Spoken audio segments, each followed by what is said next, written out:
पाठ 1 पुष्प की चाह। प्रस्तुत कविता कविवर श्री माखनलाल चतुर्वेदी द्वारा रचित है।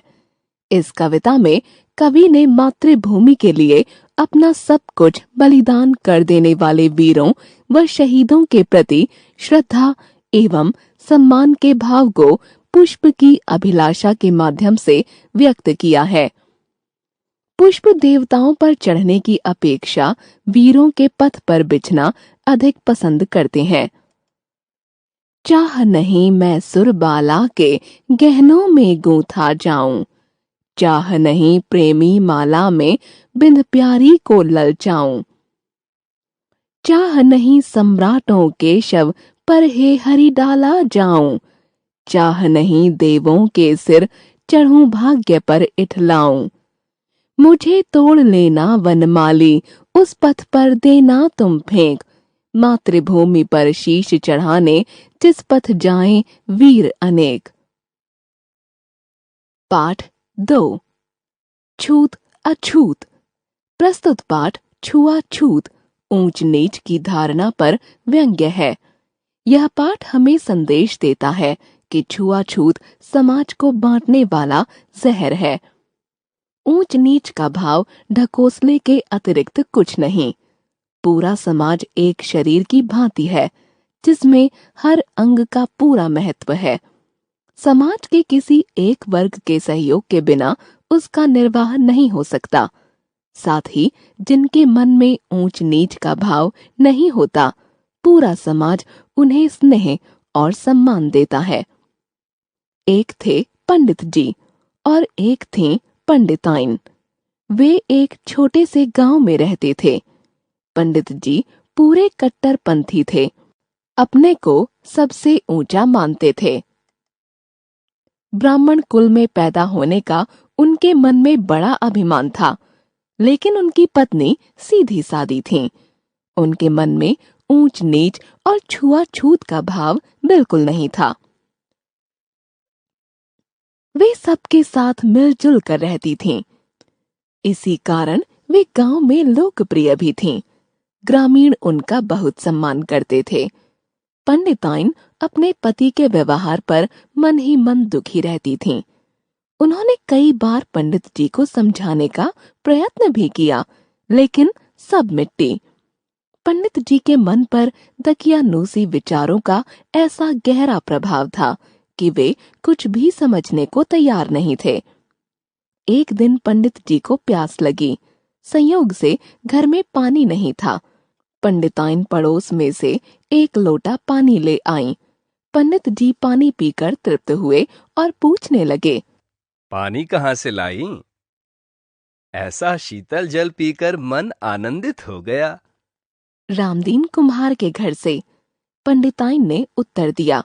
पंडित जी गुस्से से बोले, राम राम, कुम्हार के घर का पानी पिला दिया।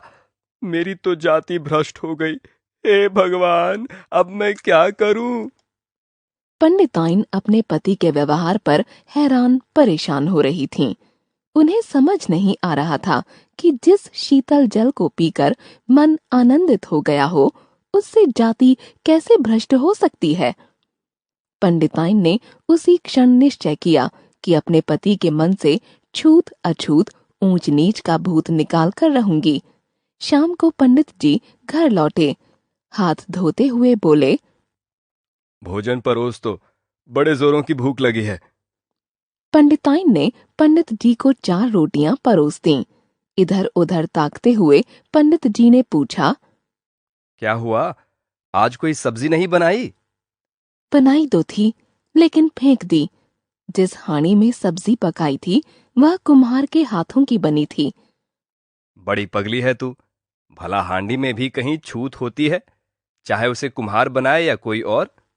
यह कहकर पंडित जी ने मुश्किल से 2-4 कौर निगले। फिर बोले, एक गिलास पानी तो दे। पानी? पानी कहाँ से लाऊं? बर्तन तो है नहीं। पानी किसमें भर कर लाती? सब घड़े कहाँ गए? मैंने तो घड़े भी इसी कारण फेंक दिए कि वे भी कुम्हार के हाथों से बने थे। पानी नहीं है तो एक कटोरी दूध ही दे दे। सूखी रोटी हलक से नीचे नहीं उतर रही। दूध में मसल कर खा लूंगा। मैंने दूध भी फेंक दिया। जिस नौकर ने गाय को दुहा था वह कहार था। तुमने तो हद कर दी। दूध तो सदा ग्वाले या कहार ही दूहते हैं। इनके दूहने से दूध में छूत नहीं लगती। यह आप क्या कह रहे हैं? मेरी समझ में नहीं आता कि पानी में छूत लगती है लेकिन दूध में नहीं। पंडित जी का माथा भन्ना उठा। उनका मन किया कि वे अपना माथा पीट लें या सिर पटक लें। वे खाना छोड़कर उठ खड़े हुए। बोले, अब थोड़ा आराम भी कर सकता हूं या नहीं? दिन भर का थका मांदा घर आया हूं। आंगन में खाट बिछा दे। खाट? खाट तो मैंने बढ़ई के लड़के को दे दी।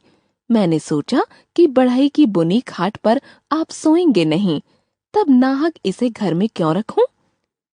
पंडित जी पंडिताइन का मुंह देखते रह गए। वे मन ही मन क्रोधित भी हो रहे थे और पंडिताइन की बुद्धि के कायल भी। ठीक है बाबा, खाट नहीं तो दरी ही बिछा दो।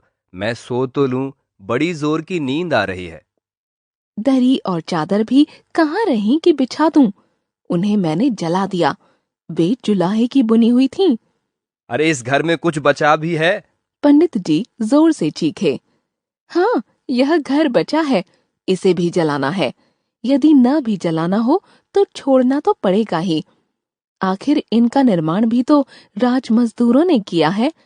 हम ऐसा करते हैं कि आज की रात यहीं कहीं पेड़ के नीचे गुजार लेते हैं। कल किसी जंगल में या पहाड़ पर चले जाएंगे। वहां भगवान की बनाई कोई कंदरा मिल जाएगी, उसी में अपना ठिकाना करेंगे।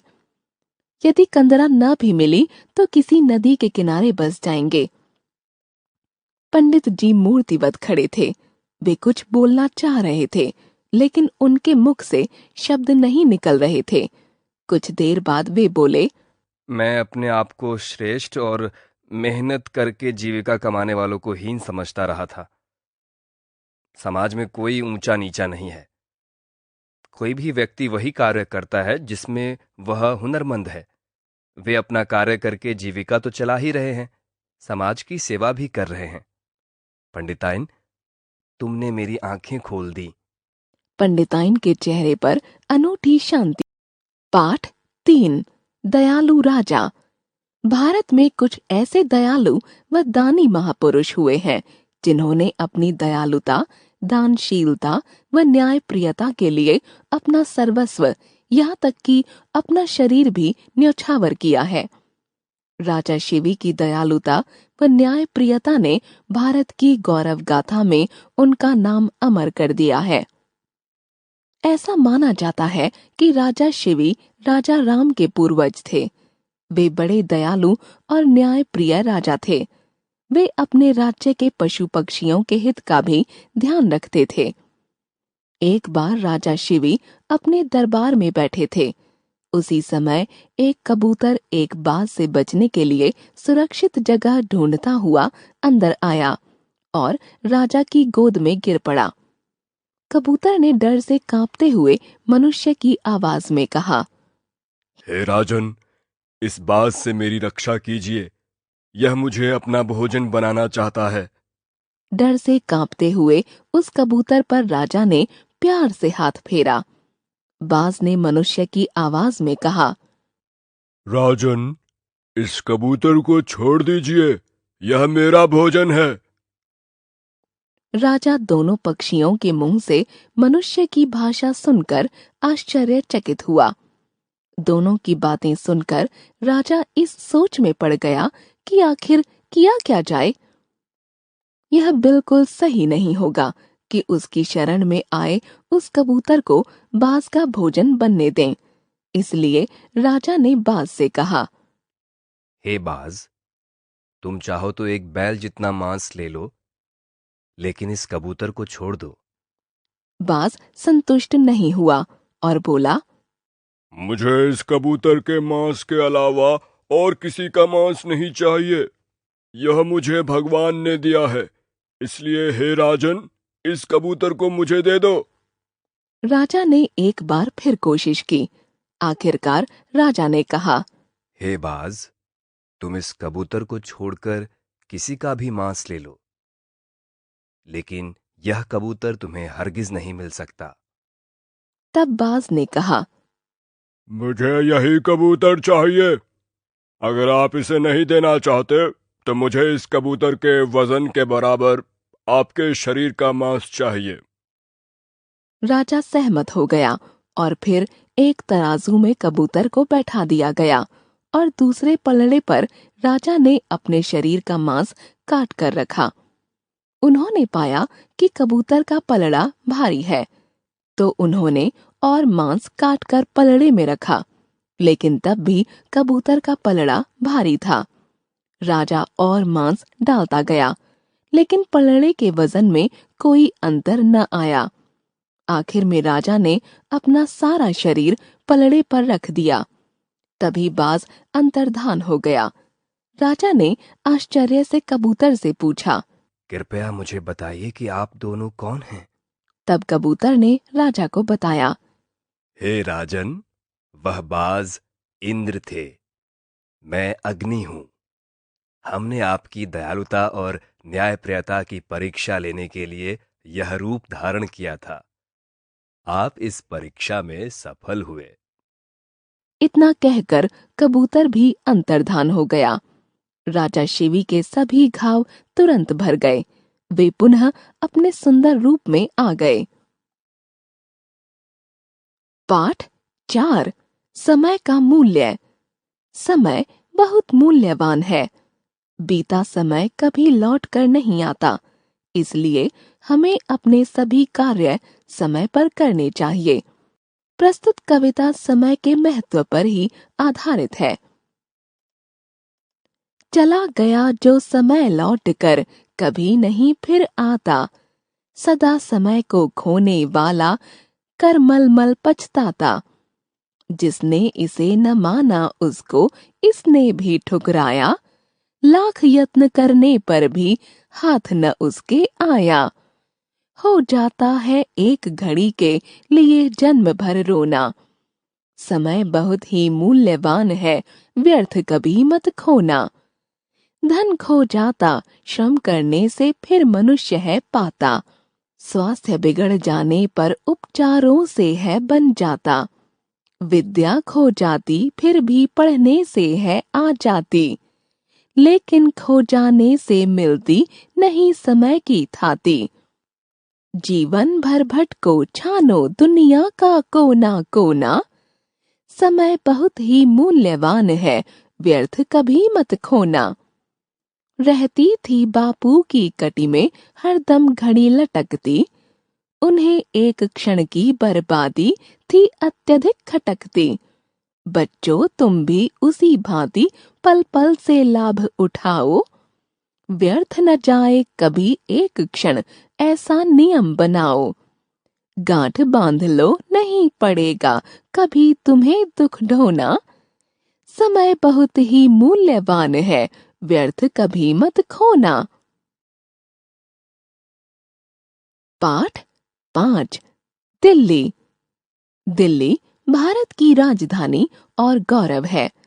यह भारत के संघर्षमय अतीत का प्रमाण है। यह ऐतिहासिक नगर कई राजवंशों के उत्थान और पतन का साक्षी रहा है।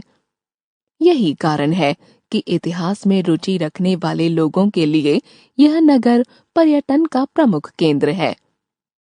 दिल्ली की गणना भारत के प्रसिद्ध ऐतिहासिक भव्य नगरों में की जाती है। इसका इतिहास अत्यंत प्राचीन है। विदेशी आक्रमणकारियों के जितने प्रहार इस नगर पर हुए, उतने संभवतः भारत के किसी अन्य नगर पर नहीं हुए। आज यह स्वतंत्र भारत की राजधानी है। शिक्षा, स्वास्थ्य, कला, राजनीति, उद्योग और कारीगरी के लिए यह नगर विश्वविख्यात रहा है। पांडवों के समय में इस नगर को इंद्रप्रस्थ के नाम से जाना जाता था। पृथ्वीराज चौहान ने इस नगर पर राज किया। गुलाम, खिलजी, तुगलक, लोदी, मुगल आदि अनेक मुसलमान वंशों ने भी दिल्ली पर राज किया। कुतुब मीनार, पुराना किला, तुगलकाबाद किला, लोदी का मकबरा आदि उसी काल की प्रसिद्ध इमारतें हैं। मुगल शासनकाल में इस नगर ने कला कौशल, साहित्य और संगीत के क्षेत्र में बहुत प्रगति की। हुमायूं का मकबरा, जामा मस्जिद, लाल किला आदि इमारतें उस काल की प्रमुख इमारतें हैं। भारत में अंग्रेजी राज स्थापित होने के बाद सामरिक दृष्टि से इस नगर का महत्व बढ़ा। अंग्रेजों ने 1911 में दिल्ली को भारत की राजधानी बनाया। इससे पहले भारत की राजधानी कोलकाता थी। अंग्रेजों के शासनकाल में इस नगर में कुछ नई इमारतें बनी, जिनमें राष्ट्रपति भवन, संसद भवन तथा इंडिया गेट प्रमुख हैं। दिल्ली अपनी ऐतिहासिक इमारतों, खूबसूरत बाजारों, मनभावन पार्कों और बागों के लिए प्रसिद्ध है। प्रसिद्ध ऐतिहासिक Tal Katora garden, Lodhi garden, Nehru park, Buddha Jayanti park Delhi की शोभा बढ़ाते हैं। बिड़ला मंदिर, गुरुद्वारा बंगला साहिब, गुरुद्वारा शीशगंज, चांदनी चौक, कनॉट प्लेस, करोल बाग, चिड़ियाघर, दिल्ली विश्वविद्यालय आदि ऐसे स्थल हैं जिसकी न केवल भारतीय अपितु विदेशी भी सराहना करते हैं। आज दिल्ली का सबसे मुख्य आकर्षण है मेट्रो ट्रेन, जो समय की बचत कराने में बहुत लाभदायक है। इसके अलावा यहाँ अनेक कारखाने, सिनेमाघर, अस्पताल, मनोरंजन गृह, होटल, हवाई अड्डे आदि हैं। वर्तमान समय में यह नगर व्यापार, उद्योग, राजनीति, शिक्षा और पर्यटन का अंतर्राष्ट्रीय केंद्र है। यह भारत का हृदय है। पाठ 6 भूतों का कुआं। समाज में बहुत बार किसी न किसी चीज को लेकर अंधविश्वास फैल जाता है। प्रस्तुत पाठ में ऐसे ही अंधविश्वास के बारे में बताया गया है। दादाजी दादाजी कहानी सुनाइए। अभी रात के 8 बजे हैं और बच्चों को न जाने क्या सूझा कि दादाजी को ही कहानी सुनाने के लिए घेर लिया। मुझे कहानी नहीं आती। दादाजी बोले। जाओ दादी जी से सुन लो। कनिका बोली। हमें परियों की पुरानी कहानी नहीं सुननी, आप ही हमें नई कहानी सुनाइए। मुश्किल है, क्या सुनाऊं? दादाजी ने कहा। तब तक केशव बोल पड़ा। राघव बोल रहा था कि उसके गांव में एक कुआं है जिसमें भूत रहते हैं। क्यों राघव? दादाजी ने कहा। वह कुआं टूटा फूटा होगा और लोग उससे पानी नहीं भरते होंगे। हाँ हाँ, राघव बोल उठा। भुतहा कुएं से भला कौन पानी भरेगा?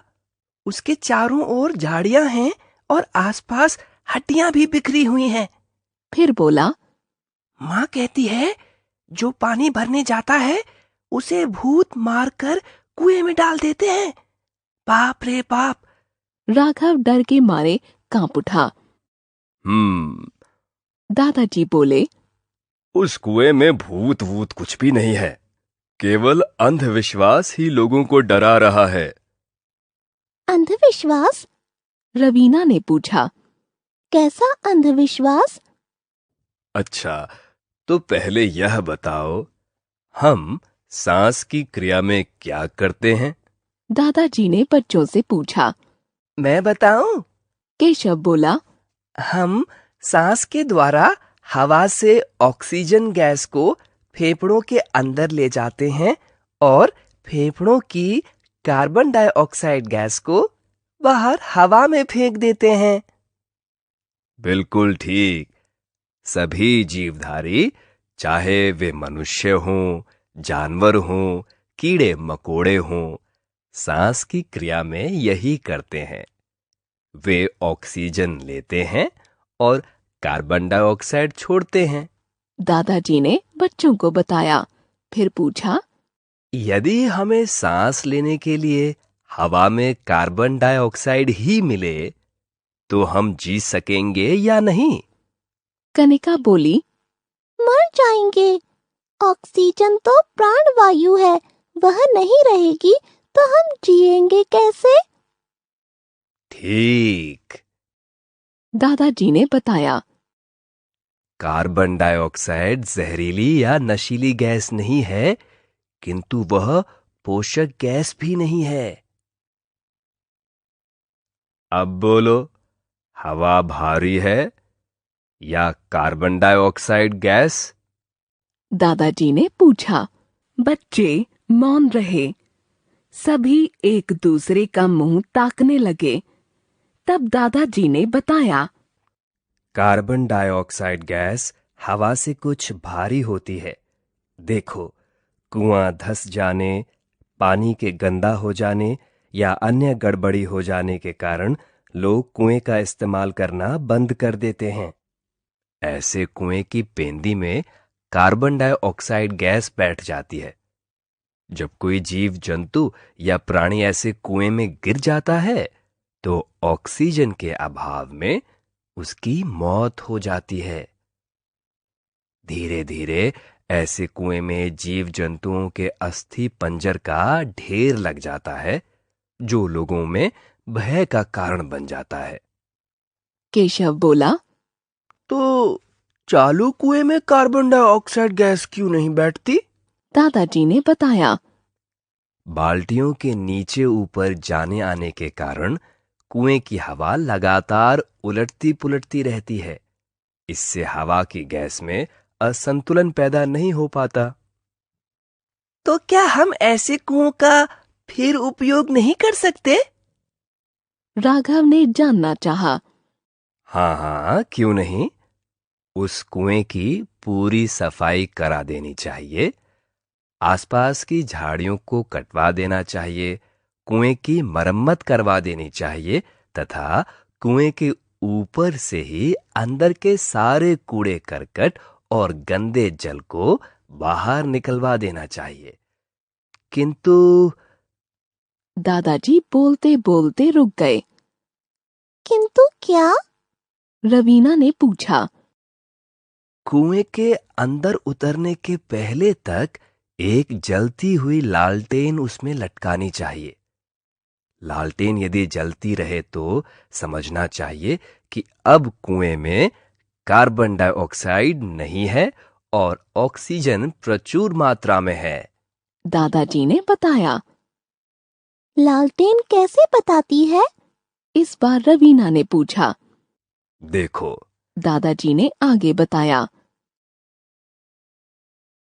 जिस तरह सांस के लिए ऑक्सीजन हमें आवश्यक है, वैसे ही कोयला, लकड़ी, कागज, तेल, घी, कपड़ा, बत्ती आदि के जलने के लिए ऑक्सीजन चाहिए। कुएं में बत्ती जल रही है, यानी सांस लेने के लिए उसमें ऑक्सीजन है। और हां, साफ करने के बाद कुएं के पानी में ब्लीचिंग पाउडर या पोटेशियम परमैंगनेट अवश्य डलवा देना चाहिए, ताकि पानी कीटाणु रहित भी हो जाए।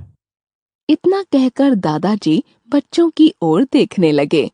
बच्चे खुशी से नाच उठे। हम कुएं के भूत को जान गए। वह कार्बन डाइऑक्साइड है जिसे हम नष्ट कर सकते हैं। पाठ 7 बालक चंद्रगुप्त। प्रस्तुत पाठ में चक्रवर्ती सम्राट चंद्रगुप्त के बचपन की एक महत्वपूर्ण घटना का वर्णन है। पढ़कर जानिए कि किस प्रकार एक राजबंदी के पुत्र ने अपनी बुद्धि से सबको चकित कर दिया और उच्च शिक्षा पाकर सम्राट बन गया तथा विश्व विजेता सिकंदर को परास्त किया। पाटलिपुत्र नगर के प्रांत में पिप्पली कानन के मौर्य सेनापति का एक विभवहीन गृह था। महापद्मनंद के अत्याचार से मगध कांप रहा था। मौर्य सेनापति के बंदी हो जाने के कारण उसके कुटुंब का जीवन किसी प्रकार कष्ट से बीत रहा था। एक बालक उसी घर के सामने खेल रहा था। कई लड़के उसकी प्रजा बने थे और वह था राजा। उन्हीं लड़कों में से वह कभी किसी का घोड़ा और किसी को हाथी बनाकर चढ़ता। और दंड तथा पुरस्कार आदि देने का राजकीय अभिनय करता। उसी ओर से एक ब्राह्मण जा रहे थे। उनका नाम था चाणक्य। वे बड़े बुद्धिमान थे। उन्होंने उस बालक की राज क्रीड़ा बड़े ध्यान से देखी। उनके मन में कुतूहल भी हुआ और कुछ विनोद भी सूझा। उन्होंने ठीक ठीक ब्राह्मण की तरह उस बालक राजा के पास जाकर याचना की। राजन, मुझे दूध पीने के लिए गौ चाहिए। बालक ने राजा की सी उदारता का अभिनय करते हुए सामने चरती हुई गायों को दिखाकर कहा, इनमें से जितनी इच्छा हो गायें ले लो। ब्राह्मण ने हंसकर कहा, राजन, ये जिसकी गायें हैं वह मारने लगे तो? बालक ने सगर्व छाती फुलाकर कहा, किसका साहस है जो मेरे शासन को न माने? जब मैं राजा हूं तब मेरी आज्ञा अवश्य मानी जाएगी। ब्राह्मण ने आश्चर्य से बालक से पूछा, राजन, आपका शुभ नाम क्या है? तब तक उसकी माँ वहां आ गई और ब्राह्मण से हाथ जोड़कर बोली, महाराज, यह बड़ा धृष्ट लड़का है। इसके किसी अपराध पर ध्यान न दीजिएगा। ब्राह्मण ने कहा, कोई चिंता नहीं, यह बड़ा होनहार बालक है। इसकी मानसिक उन्नति के लिए तुम इसे किसी प्रकार राजकुल में भेजा करो। उसकी माँ रोने लगी। बोली, हम लोगों पर राजकोप है और हमारे पति राजा की आज्ञा से बंदी किए गए हैं। ब्राह्मण ने कहा, बालक का कुछ अनिष्ट न होगा, तुम इसे अवश्य राजकुल में ले जाओ। इतना कहकर बालक को आशीर्वाद देकर वह चला गया। उसकी माँ बहुत डरते डरते एक दिन अपने चंचल और साहसी लड़के को लेकर राजसभा में पहुंची। महापद्मनंद एक निष्ठुर, मूर्ख और त्रासजनक राजा था। उसकी राजसभा बड़े बड़े चापलूस मूर्खों से भरी रहती थी। पहले राजा लोग एक दूसरे के बल, बुद्धि और वैभव की परीक्षा लिया करते थे और इसके लिए वे तरह तरह के उपाय रचते थे। उसी समय जब बालक माँ के साथ राजसभा में पहुंचा, किसी राजा के यहाँ से नंद की राजसभा की बुद्धि का अनुमान करने के लिए लोहे के पिंजरे में मोम का सिंह बनाकर भेजा गया था और उसके साथ यह कहलाया गया था कि पिंजरे को खोले बिना ही सिंह को निकाल लीजिए। सारी राजसभा इस पर विचार करने लगी, पर उन चाटुकार मूर्ख सभासदों को कोई उपाय नहीं सूझा। अपनी माता के साथ वह बालक यह लीला देख रहा था। वह भला कब मानने वाला था। उसने कहा, मैं निकाल दूंगा। सब लोग हंस पड़े। बालक की ढिठाई भी कम न थी। राजा नंद को भी आश्चर्य हुआ।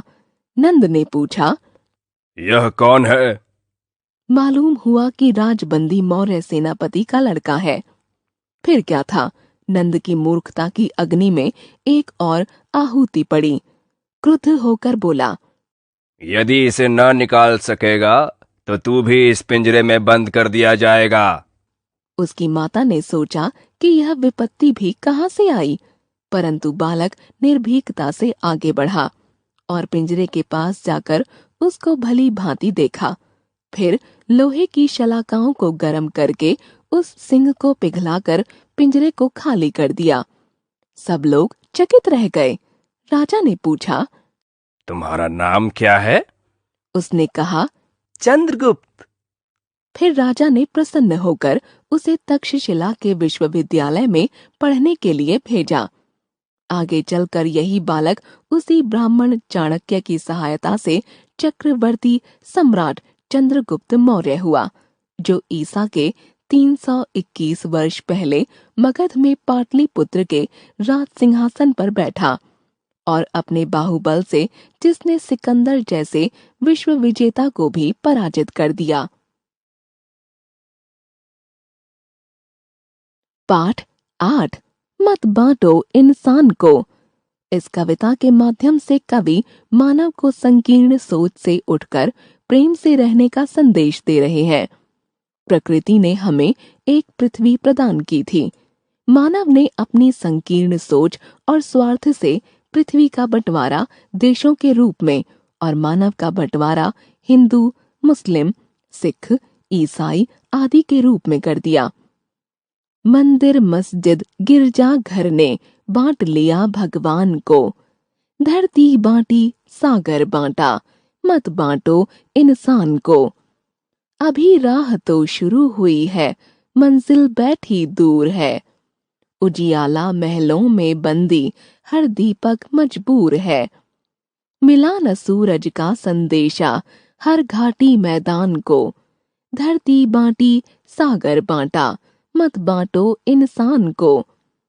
अब भी हरी भरी धरती है, ऊपर नील वितान है। पर ना प्यार हो तो जग सूना, जलता रेगिस्तान है। अभी प्यार का जल देना है, हर प्यासी चट्टान को। धरती बांटी, सागर बांटा, मत बांटो इंसान को। साथ उठें सब तो पहरा हो, सूरज का हर द्वार पर। हर उदास आंगन का हक हो, खिलती हुई बहार पर। रौंद न पाएगा फिर कोई, मौसम की मुस्कान को। धरती बांटी, सागर बांटा, मत बांटो इंसान को। पाठ 9 क्रिकेट।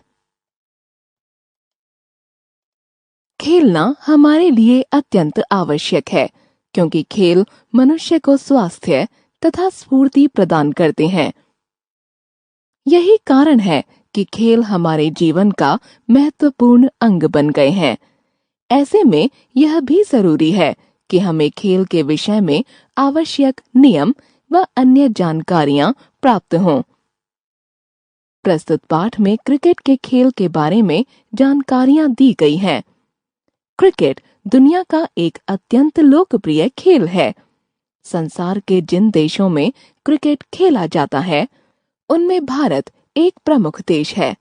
भारतीय क्रिकेट टीम ने विश्व की सभी टीमों को कहीं न कहीं, कभी न कभी हराकर इस खेल में अपनी श्रेष्ठता का परिचय दिया है। विश्व प्रतियोगिताओं में मुख्य रूप से इंग्लैंड, ऑस्ट्रेलिया, दक्षिण Africa, Sri Lanka, New Zealand, West Indies, Zimbabwe, Bangladesh तथा पाकिस्तान की टीमें भारत के साथ साथ भाग लेती हैं। आज क्रिकेट का बोलबाला है। क्रिकेट खेलने वाले देशों की संख्या दिन प्रतिदिन बढ़ती जा रही है। क्रिकेट मैच में 2 टीमें खेलती हैं। प्रत्येक टीम में 11-11 खिलाड़ी होते हैं। जो टीम पहले टॉस जीतती है, वह अपनी इच्छानुसार पहले बल्लेबाजी अथवा क्षेत्र रक्षण करती है। बल्लेबाजी करने वाली टीम के 2 खिलाड़ी अपने अपने बल्ले लेकर मैदान में आते हैं और विकेट के सामने खड़े हो जाते हैं। क्षेत्र रक्षण वाली टीम के सारे खिलाड़ी मैदान में फैल जाते हैं। एक खिलाड़ी विकेट के पीछे खड़ा होता है, जिसे विकेट कीपर कहते हैं। जो खिलाड़ी गेंद फेंकता है, उसे गेंदबाज या बॉलर कहते हैं। गेंदबाज द्वारा फेंकी गई गेंद पर बल्लेबाज अपना बल्ला मारता है। क्षेत्र रक्षक गेंद को पकड़ने के लिए दौड़ते हैं। इसी बीच बल्लेबाज पिच के दूसरे सिरे की ओर दौड़ पड़ता है।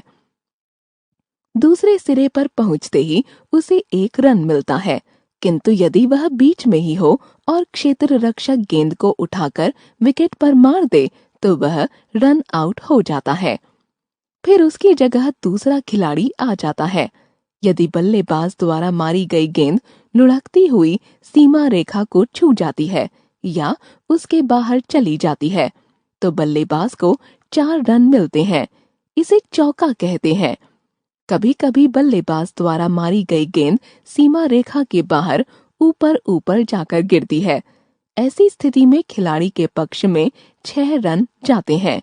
इसे छक्का कहते हैं।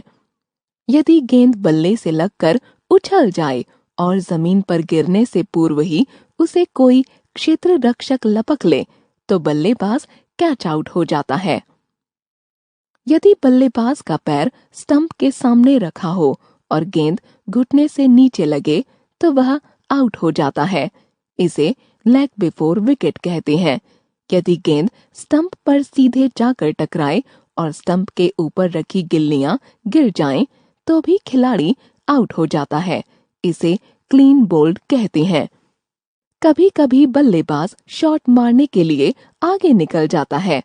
ऐसे में कभी कभी गेंद बल्ले पर लगने की बजाय विकेट कीपर के हाथों में चली जाती है। यदि विकेट कीपर बल्लेबाज के अपने स्थान पर लौटने के पूर्व गेंद को स्टंप पर मार दे तो वह स्टंप आउट हो जाता है। किसी बल्लेबाज का बल्ला विकेट से लगने पर वह हिट विकेट होता है और वह खिलाड़ी आउट माना जाता है। दोनों टीमों के खेलने के बाद जिसके रन अधिक होते हैं वह टीम विजयी घोषित की जाती है।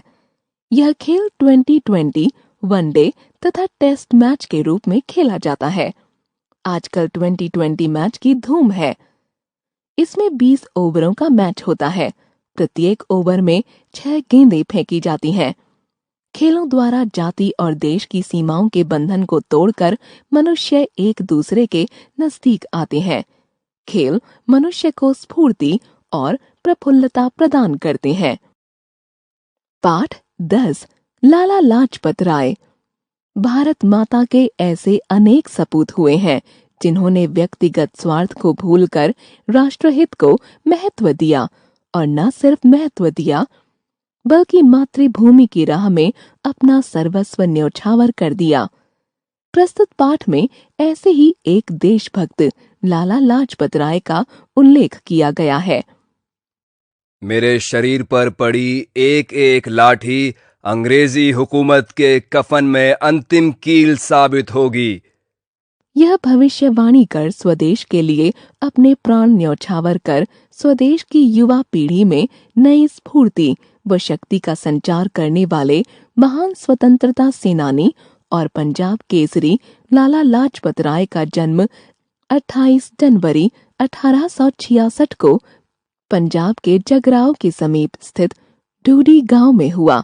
उनके पिता श्री राधा कृष्ण जी अध्यापक का कार्य करते थे और शुद्ध विचारों वाले धार्मिक प्रवृत्ति के व्यक्ति थे, जिसका संपूर्ण प्रभाव उनके पुत्र लाजपत राय पर पड़ा। लाला जी की उच्च शिक्षा लाहौर में हुई। वकालत पास करने के बाद वे हिसार में जाकर वकालत करने के साथ साथ सामाजिक कार्यों में भाग लेने लगे और अनेक वर्ष वहां के म्युनिसिपल बोर्ड के अध्यक्ष रहे। कड़ी मेहनत और पूर्ण ईमानदारी की वजह से वकालत में उन्हें काफी प्रसिद्धि प्राप्त हुई। इसके बाद वह हिसार छोड़कर लाहौर आ गए, जो उन दिनों क्रांतिकारियों का गढ़ था। यहाँ पहुंचकर भी अपने उच्च चरित्र तथा दयालु स्वभाव के कारण सदैव गरीब, पिछड़ों और जरूरतमंदों की मदद के लिए आगे रहे। बंगाल में पड़े भयंकर अकाल में लोगों की मदद के लिए उन्होंने गांव-गांव घूमकर धन इकट्ठा किया। उसके उपरांत देश की आजादी के लिए क्रांतिकारी गतिविधियों में भाग लेने लगे, जिसके कारण उन्हें अंग्रेजों ने गिरफ्तार कर मांडले जेल भेज दिया। वहां से छूटने के बाद वर्ष 1914 में कांग्रेस के एक डेपुटेशन में वे इंग्लैंड गए और वहां से जापान चले गए। इसी दौरान प्रथम विश्व युद्ध प्रारंभ हो जाने पर अंग्रेज सरकार द्वारा लाला जी के भारत आने पर रोक लगाने के कारण वे जापान से अमेरिका चले गए और वहां रहकर देश को आजाद करवाने के लिए पूर्ण प्रयास करने लगे। प्रथम विश्व युद्ध की समाप्ति पर भारत लौटकर उन्होंने उन दिनों चल रहे असहयोग आंदोलन में सक्रियता से भाग लिया तथा कांग्रेस में वरिष्ठ नेता के रूप में स्थान बनाया एवं कोलकाता कांग्रेस अधिवेशन में अध्यक्ष चुने गए। लाहौर आकर लाला जी फिर से देश को आजाद करवाने के लिए पूरी तरह से सक्रिय हो गए। क्रांतिकारी गतिविधियों के साथ साथ युवाओं को शिक्षित करने के लिए उन्होंने अपने पास से 40,000 रुपये देकर अपने मित्र महात्मा हंसराज के सहयोग से लाहौर में दयानंद एंग्लो विश्वविद्यालय की स्थापना की, जहां युवाओं में देश प्रेम का जज्बा भरा जाने लगा। लालाजी सदैव ही अंग्रेजों की दमनकारी नीतियों का विरोध बहुत जोश से करते थे। वर्ष 1928 में देशवासियों पर काला कानून लादने की अंग्रेजों की कोशिश का विरोध करने के लिए होने वाले लाहौर आंदोलन का लालाजी ने स्वयं नेतृत्व करने का फैसला किया। 30 अक्टूबर के दिन साइमन कमीशन के लाहौर पहुंचने पर लालाजी के नेतृत्व में हजारों देशवासियों ने बहुत बड़ा जुलूस निकाल स्टेशन पर साइमन कमीशन का साइमन गो बैक के नारों से स्वागत किया, जिससे नाराज होकर पुलिस कप्तान स्कॉट ने लाठीचार्ज का आदेश देकर खुद लालाजी पर लाठियां बरसाईं।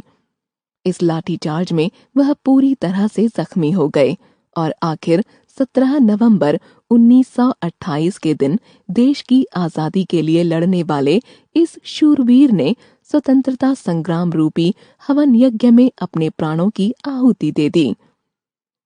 आज लालाजी जैसे महान क्रांतिकारियों के बलिदानों की बदौलत हम आजादी के मीठे फल चख रहे हैं। पाठ 11 छोटा जादूगर।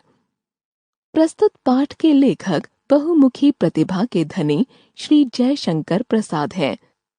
इस पाठ में छोटे से बालक जिसके पिता देश के लिए जेल में है और मां बीमार है के धैर्य को वर्णित किया गया है।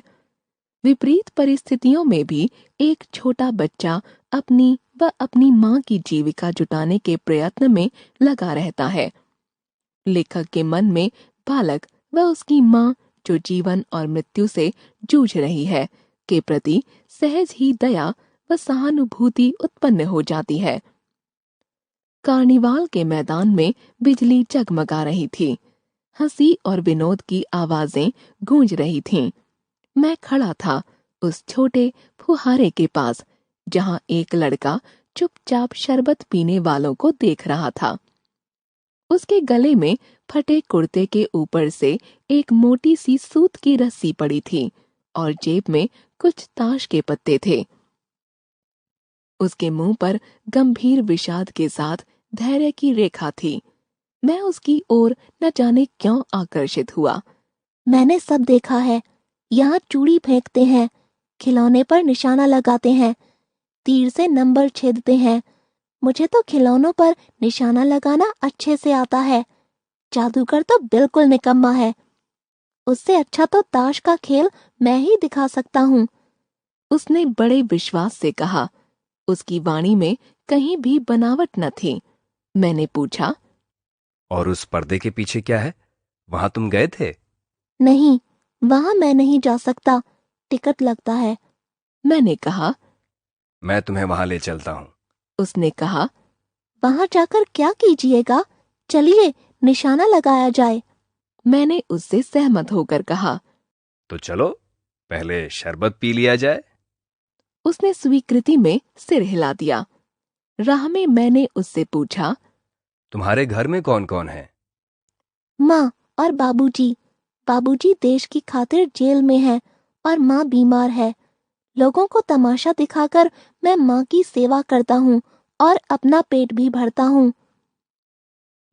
वह पक्का निशानेबाज था। खेल खेलते समय उसकी कोई गेंद खाली नहीं गई। देखने वाले दंग रह गए। उसने 12 खिलौनों को बटोर लिया। बाबूजी, आपको तमाशा दिखाऊंगा। इतना कहकर वह 9-2-11 हो गया। एक दिन परिवार के साथ घूमने निकला तो किसी ने पुकारा, बाबूजी, मैं हूँ छोटा जादूगर। हाथ में 4 खाने की खादी का झोला, साफ जांघिया और आधी बाहों का कुर्ता, सिर पर मैला रूमाल सूत की रस्सी से बंधा था। मस्तानी चाल में झूमता हुआ कहने लगा, बाबूजी नमस्ते, आज कहिए तो खेल दिखाऊं। तभी श्रीमती जी ने कहा, दिखलाओ जी, भला कुछ मन तो बहले। उस दिन कार्निवाल में जीते सब खिलौने उसके खेल में अपना अभिनय करने लगे। भालू मनाने लगा, बिल्ली रूठने लगी, गुड़िया का ब्याह हुआ, ताश के पत्ते लाल हुए, फिर सब काले हो गए। लट्टू अपने आप नाच रहे थे। श्रीमती जी ने धीरे से उसे 1 रुपया दे दिया। वह उछल पड़ा। मैंने कहा, लड़के, छोटा जादूगर कहिए, यही मेरा नाम है, यही मेरी जीविका है। वह नमस्कार करके चला गया। फिर एक दिन मैंने उसे एक झोपड़ी के पास कंबल कंधे पर डाले खड़े देखा। पूछने पर उसने उत्तर दिया, माँ को अस्पताल वालों ने निकाल दिया है। झोपड़ी में देखा तो एक स्त्री चिथड़ों से लदी हुई कांप रही थी। छोटे जादूगर ने उसके ऊपर कंबल डाल दिया और उसके शरीर से चिपटते हुए कहा, माँ! मेरी आंखों से आंसू निकल पड़े। बड़े दिन की छुट्टी के पश्चात एक दिन फिर मैंने निर्मल धूप में सड़क के किनारे एक कपड़े पर छोटे जादूगर का रंगमंच देखा। तमाशा हुआ, परंतु जादूगर की वाणी में प्रसन्नता नहीं थी। मैंने उसकी पीठ थपथपाते हुए पूछा, आज खेल कुछ जमा नहीं, क्यों? उसने अविकल भाव से उत्तर दिया, माँ ने कहा कि आज जल्दी चले आना, मेरी घड़ी समीप है। मैंने क्रोध से कहा, तब भी तुम खेल दिखाने चले आए? उसने कहा, क्यों ना आता? मोटर में बैठकर मैं तुरंत उसे उसकी झोपड़ी की ओर ले गया। उसके अंदर पहुंचते ही माँ के मुंह से बे निकल कर रह गया। उसके दुर्बल हाथ उठकर गिर गए। जादूगर उससे लिपट कर रोने लगा। उस उज्ज्वल धूप में पूरा संसार जैसे जादू सा मेरे चारों ओर नृत्य करने लगा। पाठ 12। मैं तो वही खिलौना लूंगा। प्रस्तुत कविता में बाल मन और बाल हठ का भावनापूर्ण चित्रण है। बच्चा कब किस चीज के लिए मचल जाए कोई नहीं कह सकता। उसकी नजर में वस्तु की कीमत कोई महत्व नहीं रखती। महत्व है तो केवल इस बात का कि उसके मन को क्या भा रहा है। मैं तो वही खिलौना लूंगा, मचल गया दीना का लाल। खेल रहा था जिसको लेकर राजकुमार उछाल उछाल। व्यथित हो उठी माँ बेचारी, था स्वर्ण निर्मित वह तो। खेल इसी से लाल नहीं है, राजा के घर भी यह तो। राजा के घर नहीं नहीं माँ, तू मुझको बहकाती है। इस मिट्टी से खेलेगा क्या, राजपुत्र तू ही कह तो। फेंक दिया मिट्टी में उसने, मिट्टी का गुड्डा तत्काल। मैं तो वही खिलौना लूंगा, मचल गया दीना का लाल। मैं तो वही खिलौना लूंगा, मचल गया शिशु राजकुमार। वह बालक पुचकार रहा था पथ में जिसको बारंबार। वह तो मिट्टी का ही होगा, खेलो तुम तो सोने से। दौड़ पड़े सब दास दासियां राजपुत्र के रोने से। मिट्टी का हो या सोने का, इनमें वैसा एक नहीं।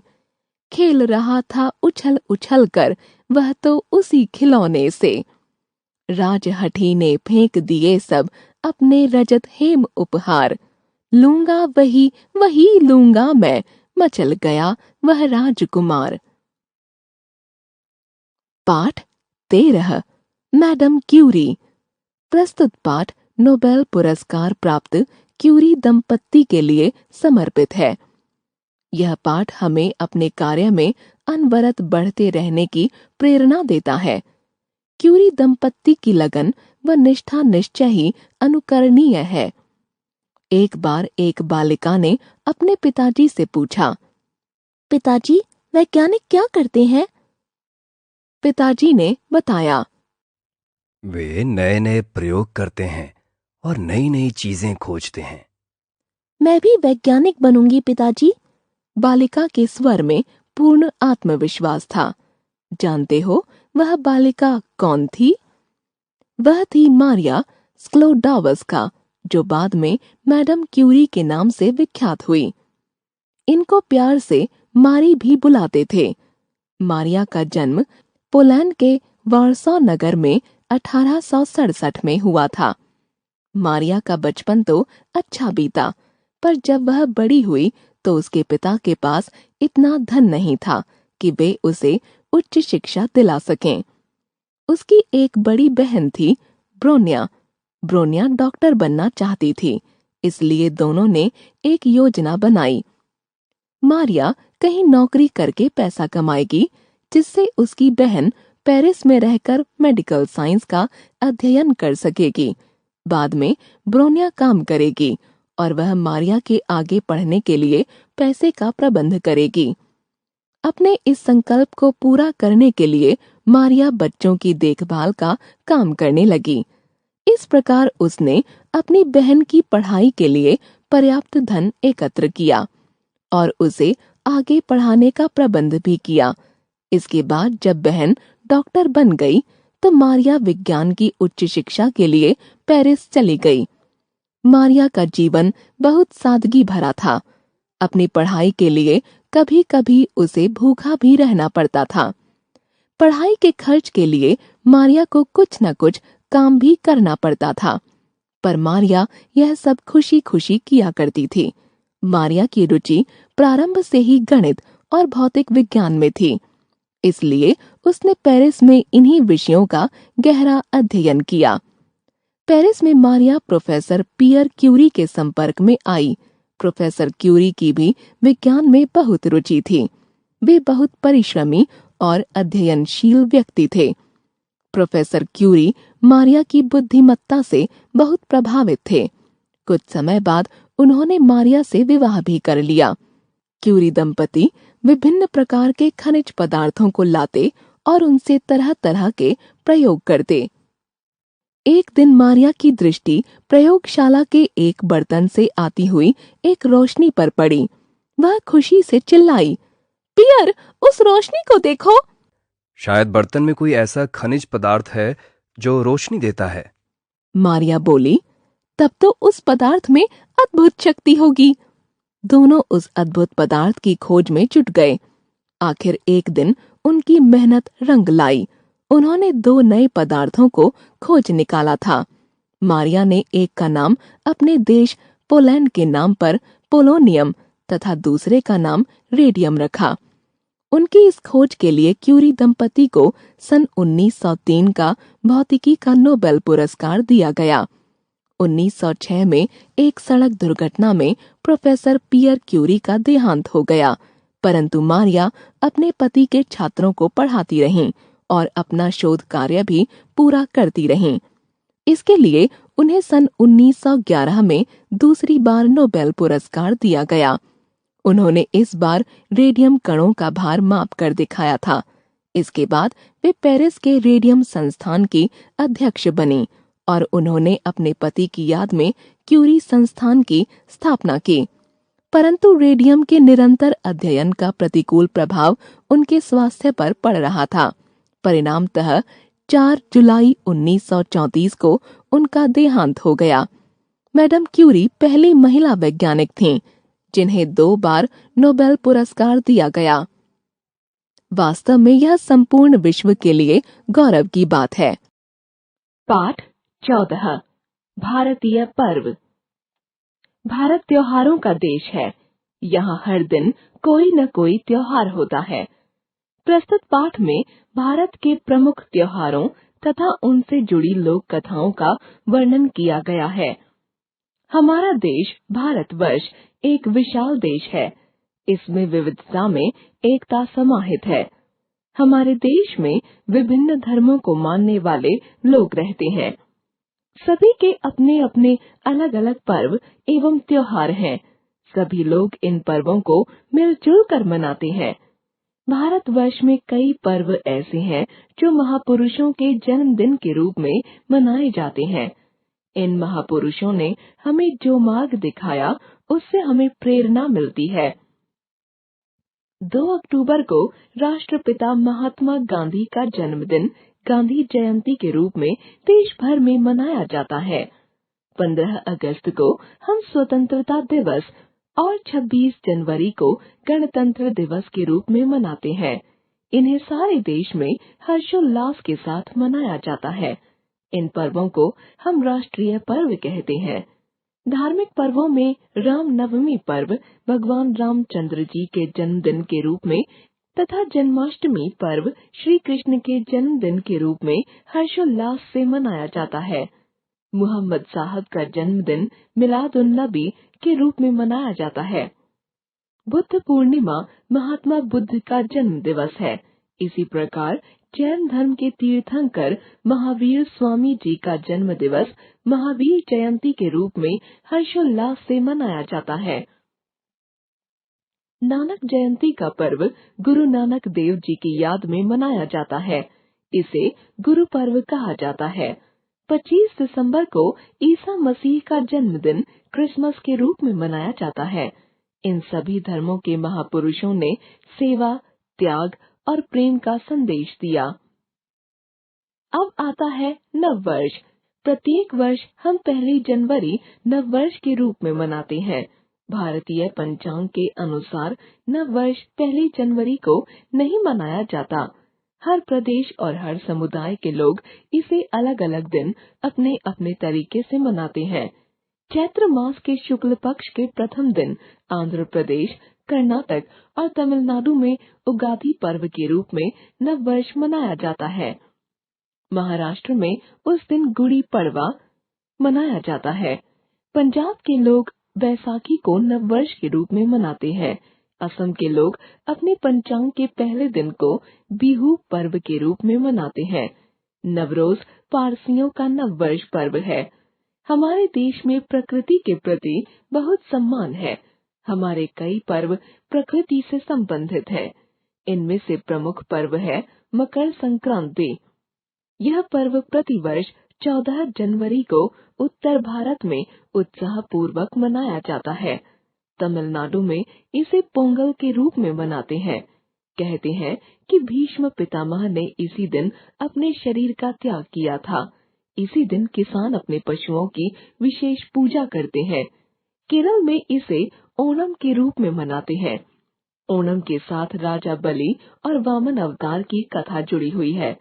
राजा बलि न्याय प्रिय और परम दानवीर थे। उसके शासन में प्रजा बहुत सुखी थी। केरल वासियों की ऐसी मान्यता है कि ओणम के दिन राजा बलि अपनी प्रजा को देखने आते हैं। प्रजा उनके स्वागत में घरों को खूब सजाती है। ओणम को फूलों का पर्व भी कहा जाता है। सर्पाकार नावों की दौड़ इस त्योहार की मुख्य विशेषता है। दशहरा भी भारत का एक प्रमुख धार्मिक त्योहार है। यह आश्विन मास में आता है। इसे विजयदशमी भी कहा जाता है। विजयदशमी से 9 दिन पूर्व घर घर में माता दुर्गा की पूजा आरंभ होती है। उत्तर भारत में दुर्गा पूजा की शुरुआत के साथ ही जगह जगह रामलीला भी प्रारंभ हो जाती है। 10वें दिन दशहरा मनाया जाता है। इसी दिन अयोध्यापति श्री राम ने लंका के अत्याचारी राजा रावण का वध किया था। दशहरे के दिन रावण, कुंभकर्ण और मेघनाद के पुतलों में आग लगाई जाती है। यह पर्व अधर्म पर धर्म की विजय के रूप में मनाया जाता है। इन्हीं दिनों बंगाल में दुर्गा पूजा का आयोजन किया जाता है। दुर्गा पूजा बंगाल का प्रमुख त्योहार है। दीपावली झिलमिलाती रोशनी का विशेष पर्व है। यह कार्तिक मास की अमावस्या को मनाया जाता है। इसी दिन श्री राम 14 वर्षों के वनवास के बाद अयोध्या वापस लौटे थे। अयोध्या वासियों ने दीपक जलाकर उनका हार्दिक स्वागत किया था। इस त्योहार पर बच्चों का उत्साह देखते ही बनता है। रात्रि के समय लक्ष्मी गणेश की पूजा की जाती है। फाल्गुन का महीना आते ही बसंत पंचमी और होली की मस्ती का रंग चढ़ने लगता है। होली रंगों का त्योहार है। ब्रज की होली बहुत प्रसिद्ध है। होली के साथ प्रहलाद और हिरण्यकश्यप की कथा जुड़ी हुई है। हिरण्यकश्यप प्रहलाद को मरवाना चाहता था, अतः उसे बहन होलिका की गोद में बिठाकर आग लगा दी। भगवान के आशीर्वाद एवं कृपा दृष्टि से प्रहलाद तो बच गया, परंतु होलिका जलकर मर गई। फाल्गुन मास की पूर्णिमा की रात को होली जलाई जाती है। अगले दिन रंग गुलाल से होली खेली जाती है। होली के अवसर पर लोग अपने मतभेद भुलाकर प्रेम से गले मिलते हैं और नाचते गाते मस्ती करते हैं। इन पर्वों के अलावा भारतवासी ईद और क्रिसमस का पर्व भी बड़े धूमधाम से मनाते हैं। ईद मुसलमानों का प्रमुख त्योहार है। इस दिन वे घर में तरह तरह के पकवान और मीठी सेवइयां बनाते हैं, नए नए वस्त्र पहनते हैं, मस्जिद में नमाज पढ़ते हैं और एक दूसरे को गले लगाकर ईद मुबारक कहते हैं। क्रिसमस ईसाइयों का प्रमुख त्योहार है। इस दिन लोग चर्च जाते हैं, क्रिसमस ट्री सजाते हैं, सेंटा क्लॉज बच्चों को उपहार बांटते हैं। इस प्रकार भारत में प्रतिमाह कोई न कोई पर्व अवश्य मनाया जाता है। इनसे जीवन में सरसता बनी रहती है। यही कारण है कि भारत को पर्वों का देश कहा जाता है। पाठ 15 प्रायश्चित। प्रस्तुत कहानी के रचयिता प्रख्यात कहानीकार श्री भगवती चरण वर्मा है। इस कहानी में लेखक ने अंधविश्वास और भ्रांत धारणाओं पर चुटीला व्यंग्य किया है। हमें समाज में फैले अंधविश्वासों व पाखंडों से दूर रहना चाहिए व इसका पुरजोर विरोध भी करना चाहिए। अगर कबरी बिल्ली घर भर में किसी से प्रेम करती थी तो रामू की बहू से, और रामू की बहू अगर घर भर में किसी से घृणा करती थी तो कबरी बिल्ली से। रामू की बहू के कमरे में रबड़ी से भरी कटोरी पहुंची और रामू जब तक आए तब तक कटोरी साफ चटी हुई। बाजार से रबड़ी मलाई आई और जब तक रामू की बहू उसे संभालने उठी, रबड़ी मलाई गायब। एक दिन रामू की बहू ने रामू के लिए खीर बनाई। खीर ठंडी होने को रख कुछ और करने लगी। जब लौटी तो क्या देखती है कि कांच का प्याला टुकड़े टुकड़े, खीर फर्श पर और बिल्ली डटकर खीर उड़ा रही है। रामू की बहू को देखते ही कबरी वहां से चंपत। रामू की बहू पर खून सवार हो गया। न रही बांस न बचे बांसुरी। रामू की बहू ने कबरी की हत्या करने की कमर कस ली। एक दिन रामू की बहू एक कटोरा दूध कमरे के दरवाजे की दहलीज पर रखकर चली गई।